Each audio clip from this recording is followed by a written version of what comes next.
Cue the bagpipes. One thing about Plaid, it's fast. That's one-way Rick right there. Truck driver.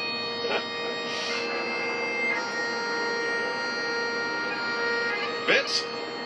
You know, it's interesting, the scheme of the four with the plaid paint scheme, and then the crew members all wearing the plaid as well as it relates to Busch and kind of their outdoorsman campaign. But it's interesting, one of the crew guys said it's the first time in 20 years that I've come to the garage with my shirt untucked.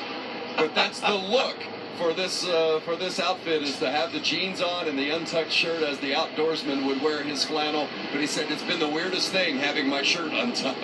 Russell says flannel was created in the 17th century. That's the 1600s to replace plain wool garments. All right, so much for sartorial splendor. Back to the track. Hey, we got a pack of cards here. Looks like you guys are hooking up and going to do a little drafting, which I like to see. Now the Childress cars at the front of this group. Jimmy Johnson. Now Jimmy, we have usually seen just do lonely single car runs at Daytona and Talladega. Not here. Not today. When it works, you do it. When it stops working, you stop doing it.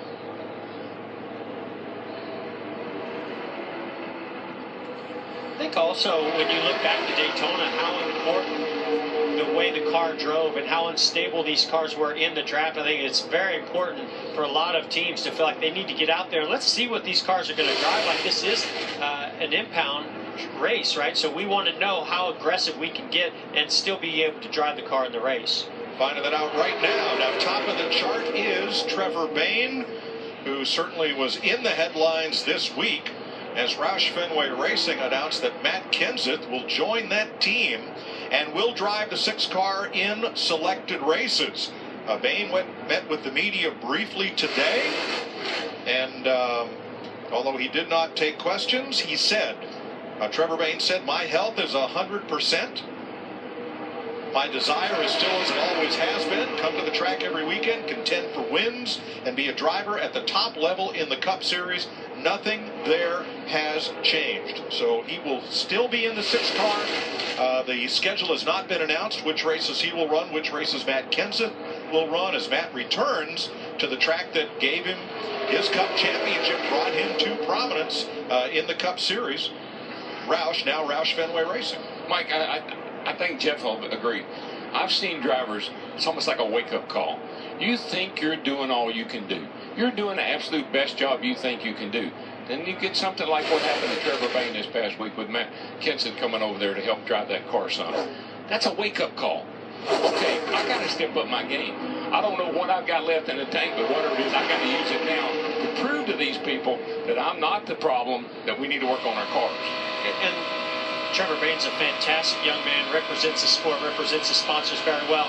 But if you have the opportunity to get Matt Kenseth to come over and help your organization get back to where they once were, you take it. I agree, Jeff. I mean, that's a no-brainer. He can come in. He's been on the outside looking in. And I think he and Mark Martin and Carl, Greg Biff, all those guys, they still have a real affection for Jack Roush. If they could come over there and make a difference, and that's what a driver always wants to be able to do, go somewhere where I can make a difference. Matt Kenseth can make a difference in that operation. There's a guy that makes a difference riding on board there with Kyle Larson. Going to go to the back of this pack and see if he can't work his way forward, make some passes, some kind of car he has.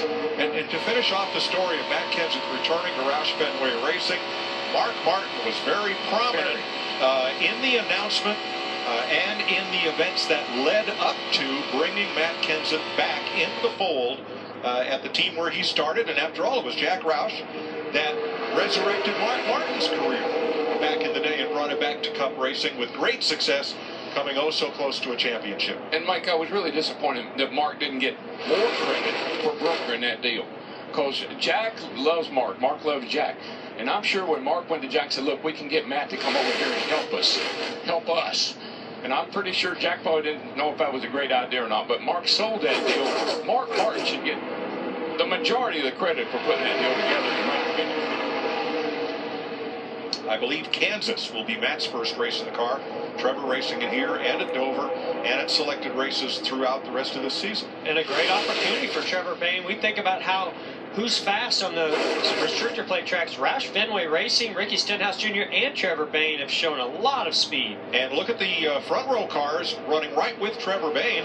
Those cars, their technology also comes out of Roush Fenway. So sometimes we neglect to mention that they are teammates in effect with the 6 and the 17. And all those cars are somewhat better this year, but they were so far behind. A little bit better doesn't show up that much. They got to get a lot better, and I believe they got a good future ahead of using Matt Kenseth and some of these other resources. Well, isn't this track such a great equalizer? Because all the little trick things you do on the 1.5 miles or the miles or the short tracks, they don't come into play here. No, Mike, it's the only race that anybody in the field goes to that thinks they might have a chance to win. Yeah. It's an underdog race. Well, and that's why I love this stretch of about 5 or 6 races here. We have a short track, we have a 1 mile track, we have a 1.5 mile track, and we have a 2.66 mile super speedway. It's so diverse, and I think this is really where the drivers get tested, the teams get tested to the max. Well, and look, kind of get off on what's going on the track a little bit. Look at Bubba Wallace. I mean, came in second at Daytona, and here he is. He's the 3rd quickest car in the field right now in practice. And I tell you, it wouldn't surprise me one bit to see Bubba Wallace drive that 43 in the victory circle on Sunday. He can do it. I think he can too, DW, and I think he's got a lot of confidence here from Daytona. Something else I'm seeing, and we saw this a little bit at Daytona, I'm seeing even more of it here at Talladega, is the amount of draft and the way these cars pull up to the car in front of them with that spoiler so far down on the straightaways. I saw Michael McDowell just get this huge launch and run on the car ahead of him. That's something that we have not seen in a couple of years, be this aggressive. Guys, I see a couple of drivers that left Daytona pretty happy right there. Austin Dillon in the 3 won the 500 back in February. Bubba Wallace finished second. 2 totally different cars, though, because Austin Dillon's 3 car, it's in the Daytona Experience. And remember, this is a brand new car for Bubba Wallace. Crashed past the start-finish line after finishing second. Well, I think what they proved with the 43 and Bubba Wallace, they give him a car that's a good race car. He'll drive the wheels off of it.